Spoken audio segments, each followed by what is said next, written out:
Sekarang yang kedua apa? Azan tanpa lagu, ya. Azan tanpa lagu itu nggak usah banyak-banyak penjelasannya. Itu cukup nonton film Umar. Yang nggak bisa baca kitab-kitab begini ini, suruh nonton film Umar. Loh, katanya harus pakai Quran dan hadis, kok suruh nonton film? Iya, film Umar itu adalah film terbaik.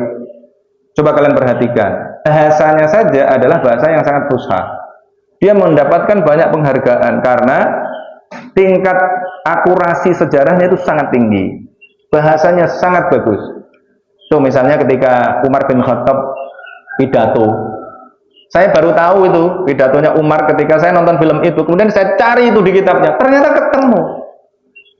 Dan teksnya itu persis. Ala wa inni wallah lam ursil ummali liyakhudhu amwalakum wala liyadribu absyarakum walakin arsaltuhum ilaikum liyuallimukum dinakum wa sunnata nabiyikum sallallahu alaihi wasallam.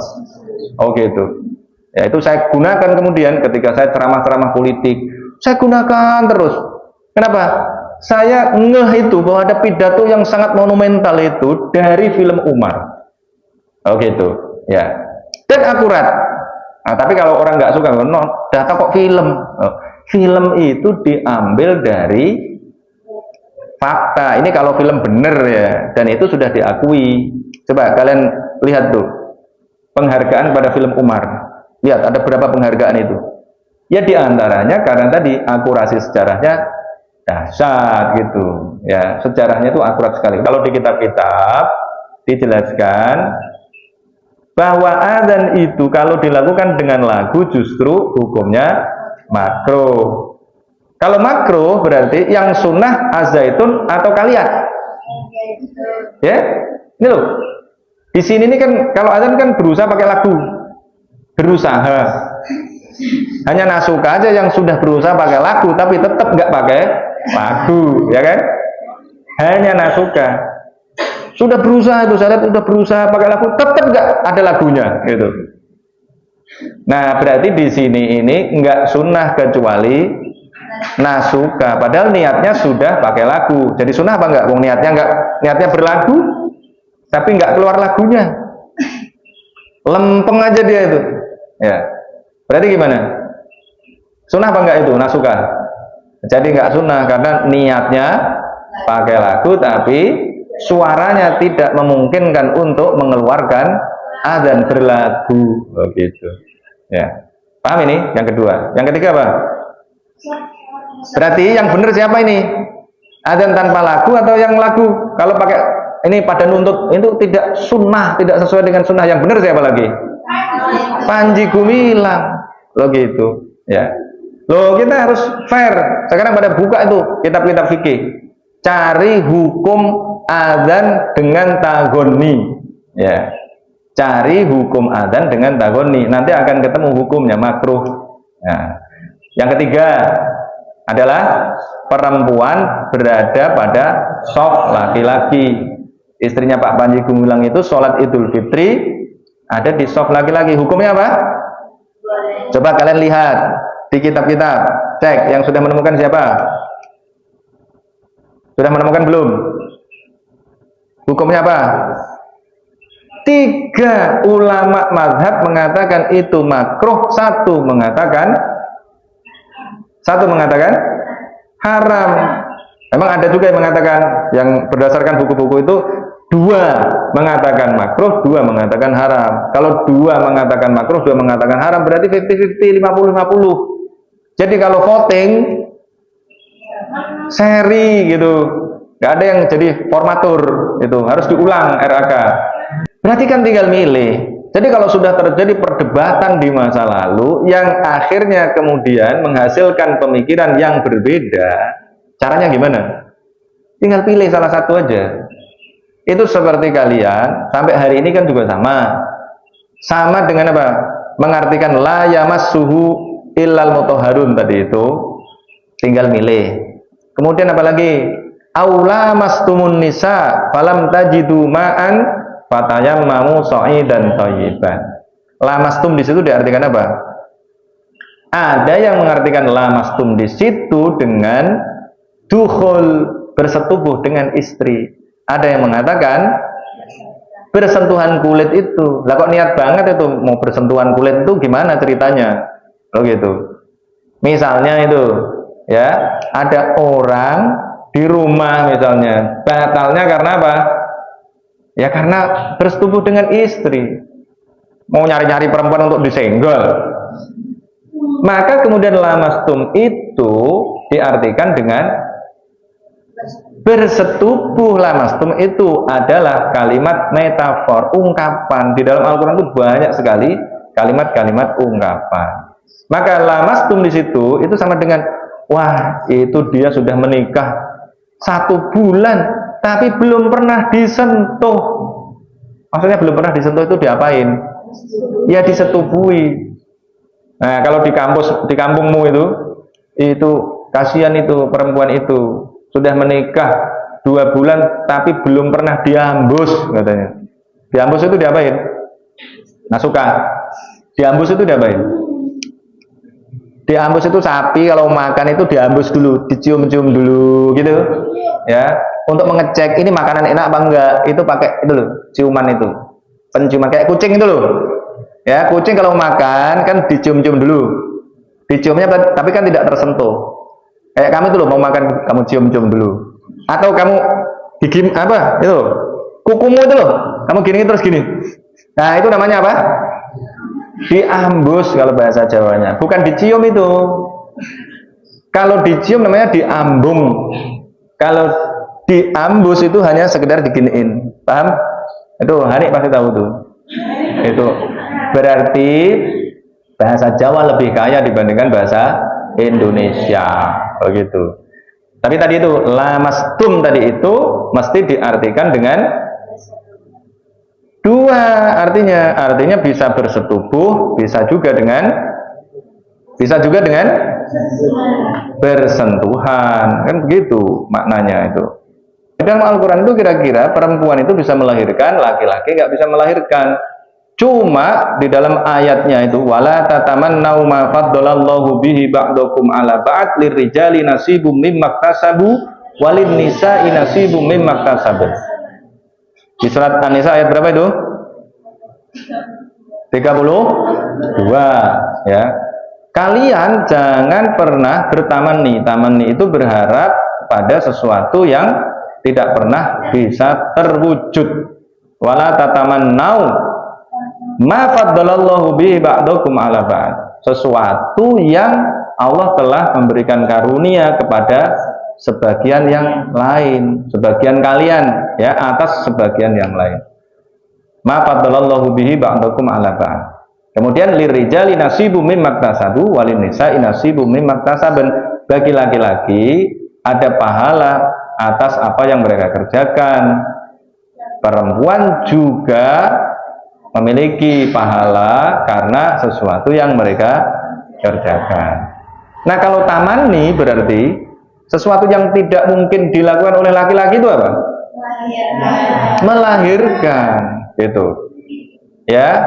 Karena istilah yang digunakan di situ ya, wala tatamannau ma faddalallahu bihi ba'dakum ala ba'd. Ba'dakum ala ba'd itu sama dengan di surat An-Nisa yang lain itu deket-deket situ, ar-rijalu qawwamuna 'alan nisa bima faddalallahu ba'dahum ala ba'di wa bima anfaqu min amwalihim. Mirip itu. Berarti masing-masing pihak punya keunggulan komparatif. Tetapi ada hal-hal tertentu yang tidak bisa dicapai oleh satu pihak. Bahkan kalau di situ itu wala tatamannau ma faddalallahu bihi ba'dakum ala ba'd. Yang tidak bisa mengerjakan sesuatu yang dilakukan oleh pihak lain itu laki-laki atau perempuan? Laki-laki nggak mungkin melakukan sesuatu yang dilakukan oleh perempuan. Karena walaupun Al-Quran ya mengakui ya bahwa perempuan itu mana ada nggak? Walaupun perempuan ini secara faktual mayoritas lebih lemah tenaganya dibandingkan laki-laki, tetapi masih bisa ikut perang. Tetapi tidak ada laki-laki yang bisa melahirkan. Jadi kalau kita lihat ini justru menjadi kebalik loh gitu, ya kan? Tuh wala tatamannu ma faddalallahu bihi ba'dakum ala ba'd. Itu perempuan tadi bersama dengan laki-laki. Tetapi intinya adalah sudah sejak berabad-abad lalu persoalan ini dibahas dan kemudian menghasilkan ikhtilaf. Ulama berbeda pendapat. Yang satu mengatakan makruh, yang satu pihak lagi mengatakan bahwa itu haram. Sekarang kamu tinggal pilih, gitu kan? Seperti kita sholat di sini nih, sebelah kiri saya ini laki-laki, sebelah kanan saya adalah perempuan. Padahal hadisnya bagaimana? Sebaik-baik soft laki-laki adalah yang paling depan, sebaik-baik soft perempuan adalah yang paling belakang. Maksudnya gimana dulu konteksnya? Konteksnya itu dulu di masjid Rasulullah, yang laki-laki di depan sana, lu yang perempuan di belakang tembok sana. Lah kamu mau sholat di belakang tembok situ? Hah? Lah kenapa kita berdampingan begini kalau sholat? Iya, kondisional aja. Softnya bukan kain, apa ini? Satirnya bukan kain penutupnya, tapi ini tembok di sini. Oh, kan luar biasa ya kan? Nah, kemudian kenapa kok tembok ini? Ya dulunya udah dibangun begitu, kita baru masuk sini, kemudian ya sudah sholatnya di sini. Nah, karena laki-lakinya lebih sedikit dibandingkan perempuan, maka laki-lakinya yang di sini, perempuannya lebih banyak di sini, karena ini gedungnya lebih besar. Cuma gitu aja. Tapi kalau perempuannya lebih sedikit, maka perempuannya saya taruh sini, laki-lakinya saya taruh sini. Nah kan gitu. Kok dibikin ribet itu loh. Jadi itu adalah persoalan 14-13 abad yang lalu dengan konteks tertentu, tapi kemudian dipersoalkan hari ini. Nah gitu. Padahal mestinya itu persoalan sudah selesai. Nah, saya ingin memberikan perspektif ini. Jadi kalau ini komunitas ya, komunitas yang bisa dipastikan, tapi ini kita sudah belum memastikan nih. Ini orang jahat atau orang baik itu kita masih kesulitan itu. Eden itu sebenarnya orang jahat atau tidak gitu. Hasratnya itu bisa dikendalikan berapa persen, kira-kira begitu. Ya. Maka tetap dipisah kalau di sini nih. Oh gitu. Nggak bisa campur-campur, bahaya itu Eden. Gitu loh. Ya, Firdaus itu bahaya itu. Karena dia sampai umur 18 tahun tuh nggak pernah lihat perempuan. Nah, datang ke sini lihat mahasiswi gitu kan. Bahaya itu. Oh gitu, ya. Malah lebih bahaya kan, faktanya kan begitu kan. Loh kita bisa lihat tuh, orang-orang yang tadinya itu dikekang-kekang itu faktanya kita punya data di sini justru lebih bermasalah dibandingkan yang lain.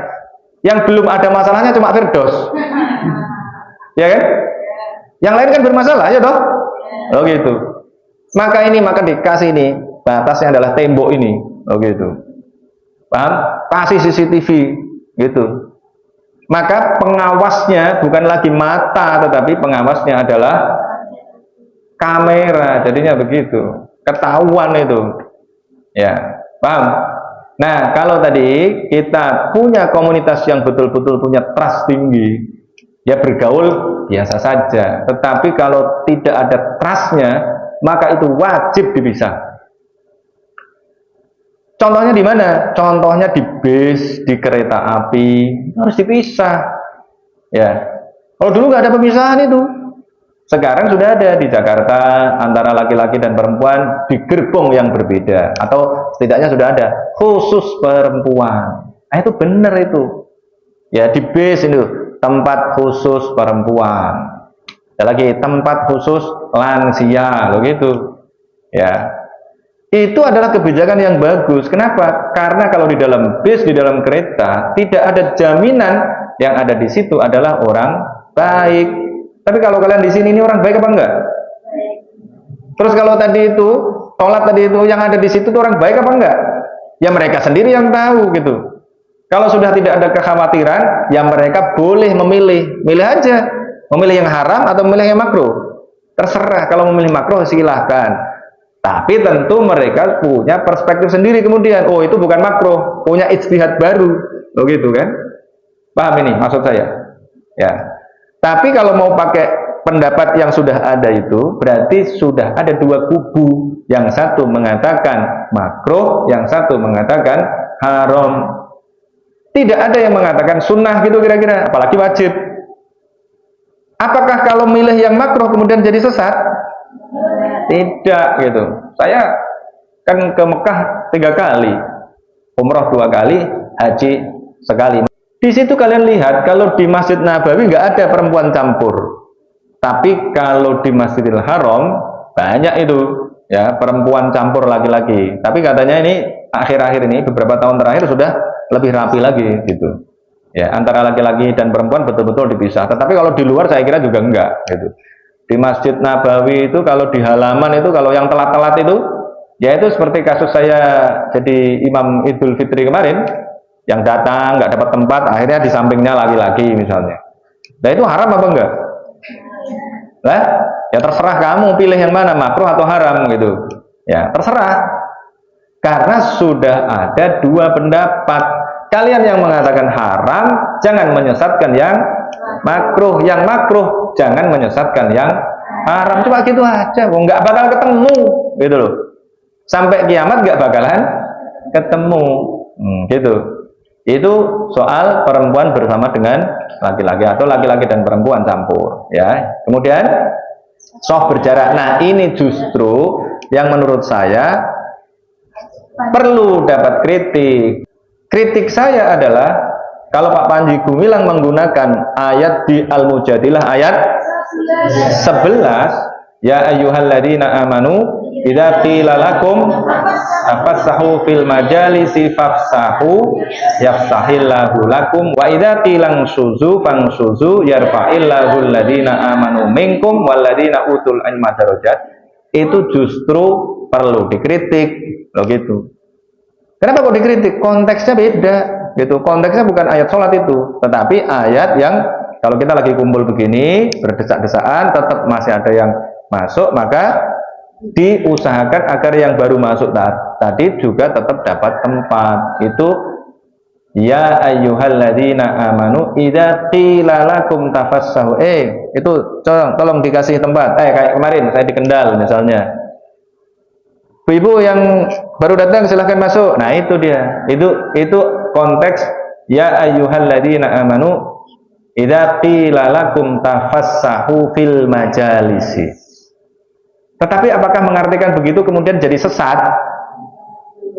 Saya kira enggak juga gitu loh. Ya, kenapa?